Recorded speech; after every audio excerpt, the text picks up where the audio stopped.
Hello students, so this is lecture number 1 of your 12th standard electric charge and electric field, right? So now in 12th class we'll discuss and we'll study everything about electric charges, electric field, electric current, magnetism. Then in the second part it is given about ray optics, which you must have studied in your lower classes 9th or 10th. Wave optics, dual nature. So these are all the different chapters which we are going to study in our 12th standard. 12th standard is very interesting in a way that we learn about all the different concepts related to electricity and magnetism in your part 1, right? See, the first chapter itself is about electric charge and electric field. What is electric charge? What is electric field? What are the properties of electric charge? What is electric field? How to calculate force on the charge? These are all the things which we are going to discuss, right? See, there is a branch which is called electromagnetics, right? Electromagnetics is basically, we can say that it is a branch where we'll have a detailed study about the charges which are at rest, charges which are moving, right? So everything which we are going to study about the charges comes under this branch, electromagnetics. It is mainly composed of electrostatics and electrodynamics, right? Electromagnetics is mainly made up of electrostatics and electrodynamics. Electro means charge. Static means rest. Charges which are at rest. So in electrostatics, we'll discuss about the properties, we'll discuss about the types of charge, about the units of charge, about electric field, but the charges should be at rest, or charges will be at rest. Charges will not be moving. Electro means charges, right? Statics means charges at rest. So this is a branch, electrostatics, where we'll discuss about the charges which are at rest, right? And in this we'll learn about electric field, introduction to charge, electric field, force on charge, superposition principle, potential, and about capacitors and capacitance. These are the topics which we are going to discuss in the branch electrostatics, right? Electrodynamics is a bigger branch where we will learn about charges which are in motion or which are moving. Dynamics means which are moving. So in this particular branch, we'll discuss about the properties of the charges which are moving. Moving charge will produce current will produce magnetic field, how to calculate magnetic field, right? So in this particular branch of physics, we'll discuss about current, we'll discuss about magnetic field, clear? How to calculate magnetic field, for different shapes. What is Ampere's law? These are all the things which we are going to discuss in this particular branch, electrodynamics, right? Here we'll also study about Gauss law. So mainly these are the topics which we are going to discuss in electrostatics. Well, electrostatics is a branch of physics where we'll deal with the charges which are at rest. Then electrodynamics, and the combination of electrostatics and dynamics is electromagnetics. Clear? Okay, so today's lecture will be completely an introductory lecture related to charges. What are their charge? What are the masses? Right? How to produce a charge? How to measure the charge? Name of different scientists. These are all what we are going to discuss in today's lecture. Clear? Afterwards, we'll move to Coulomb's law. Okay, fine. Now, so our first chapter is electric charge and electric field. Okay. So definitely in your 10th standard or might be 9th standard, I don't know, I don't remember that. You have come across this word electric charge, right? What is charge? How to define it? How to define a charge? Okay, you must be having this knowledge. If there are two positive charge, there will be repulsion. If one charge is positive, other is negative, there will be attraction. If there are two negative charges, there will be repulsion. These are the things I guess all the students must be knowing. Clear? First of all, what is a charge? What is a charge? Okay. Charge, it is an property of matter, intrinsic property of matter, due to which this electric and magnetic phenomena take place. Intrinsic property means you cannot study further, right? Like suppose mass, a body is having mass, so that is very basic property. There is no further study regarding mass. Similarly, charge, it's an property of the matter, intrinsic property of the matter, due to which electric and magnetic phenomena takes place. Okay. Electric and magnetic phenomena takes place. Property of a matter. Okay. In this particular field, electrostatics, will restrict ourselves with certain charges only, like charge of proton, charge of electron, charge of neutron. So charge is a property of matter, intrinsic property of a matter, due to which electric and magnetic phenomena takes place. Okay. That means this repulsion, here there is attraction, so this repulsion, attraction, this all takes place because of the charges. Clear? So charge is a very, very fundamental property of matter. Matter means mass, due to which these forces are existing. Since it is a property of a matter, matter means mass, so we can further say that charge cannot exist without mass.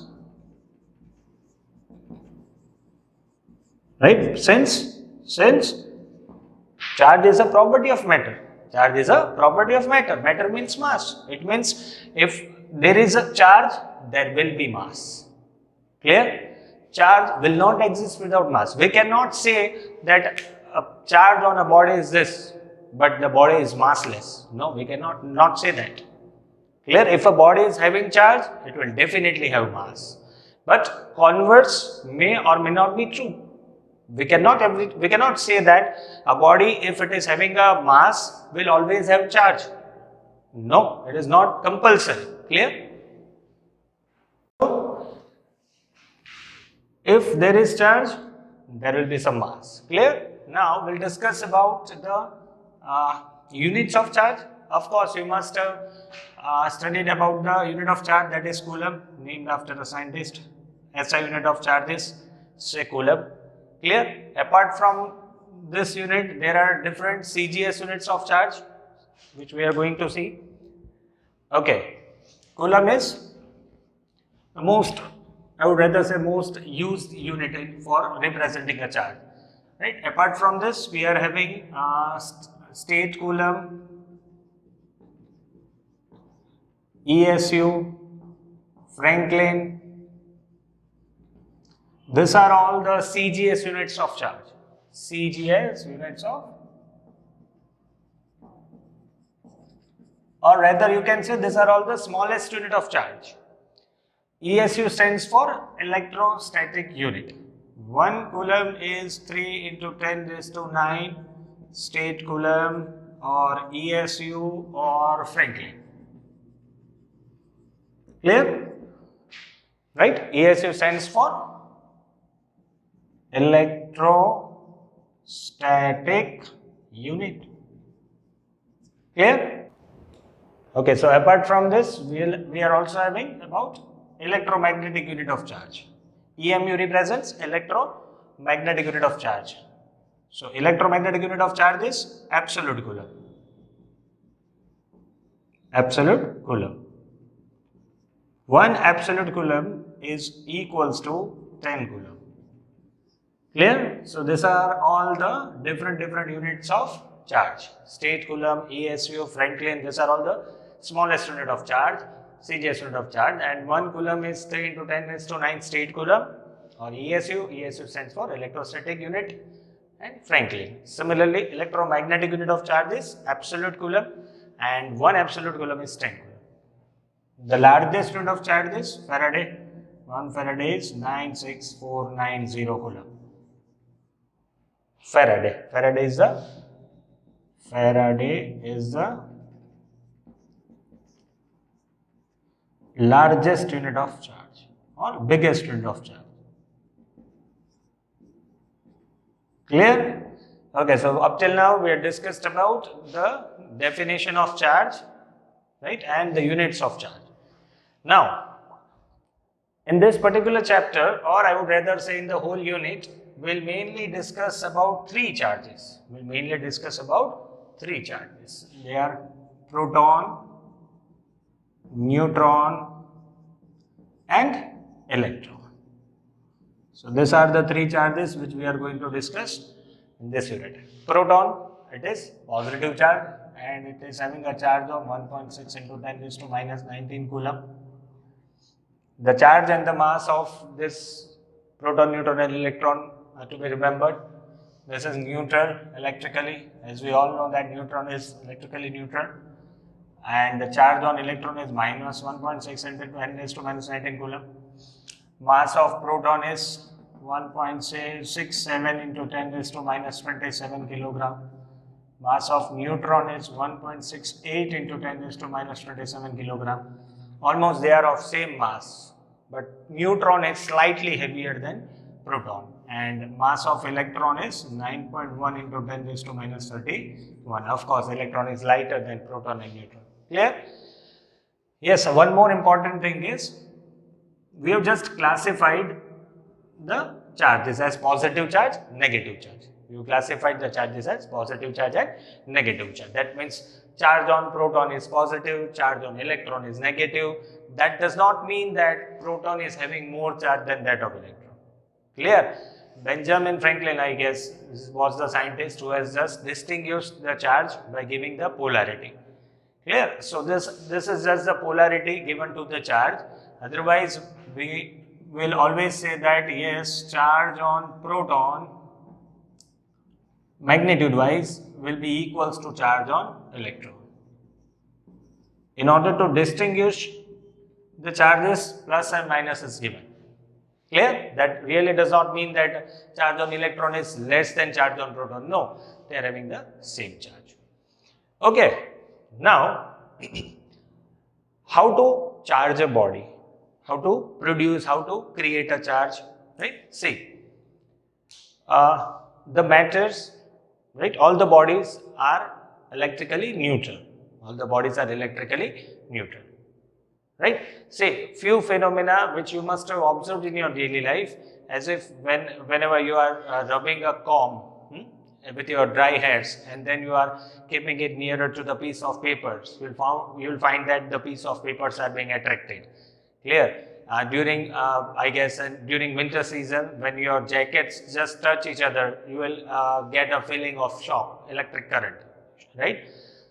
This all says that charges are transferable. Charges are transferable from one body to another. When you are rubbing comb with your dry hairs, you are charging your comb. Which was electrically neutral. Even you must have learned this, that metal is a good conductor of electricity. Yes, of course.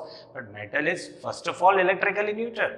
If you are connecting it with a battery, or you are doing any process, you are doing any work on it, then you will have charge, then you will have current. Clear? Otherwise, it is electrically neutral. So in the same way, when you are rubbing a comb, you are charging the comb with the help of friction. You are charging the comp with the help of friction. The woolen jackets which when touched with each other, so again the jacket will be charged with the help of friction, and because of this charge will be transferred from one body to another body, and that is why you are experiencing a shock, minor. Clear? See, so all the body, material body is electrically neutral because the body is made up of matter. Matter is made up of atoms, and atoms are all electrically neutral, right?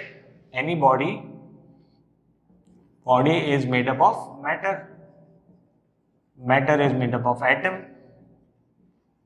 Atoms are made up of nucleus and electrons, right?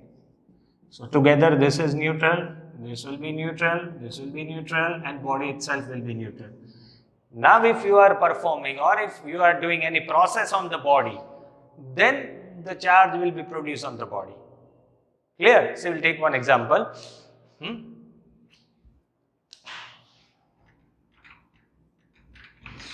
Suppose this is a body,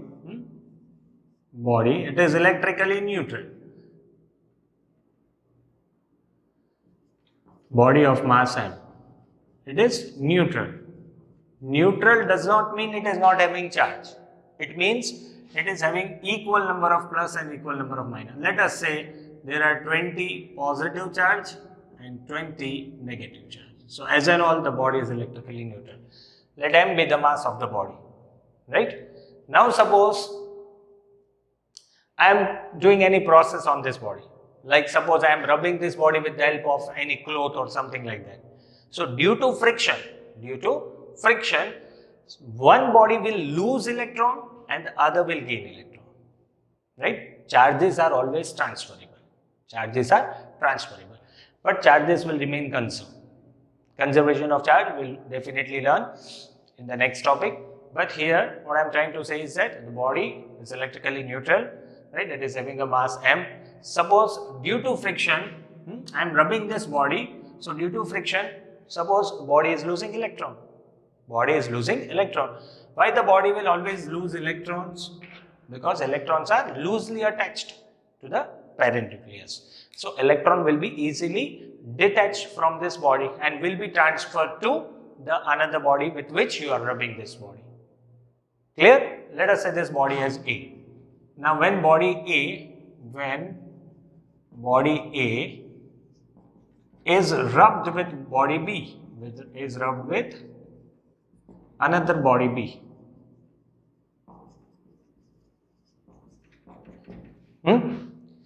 So let us assume body A is losing electron. Body A loses electron,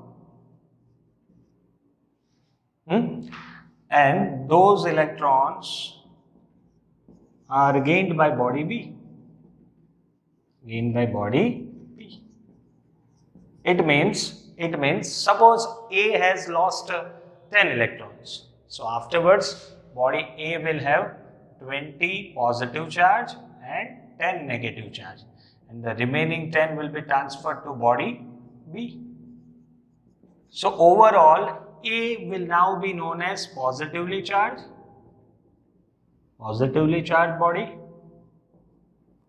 right? B has gained this 10 electrons, and as electrons are negatively charged, so body B, which was electrically neutral, body B will be negatively charged. This is what is all about transferable of charge. You have transferred few electrons from A to B. So A is now positively charged, and those electrons which body B has gained, it will be negatively charged.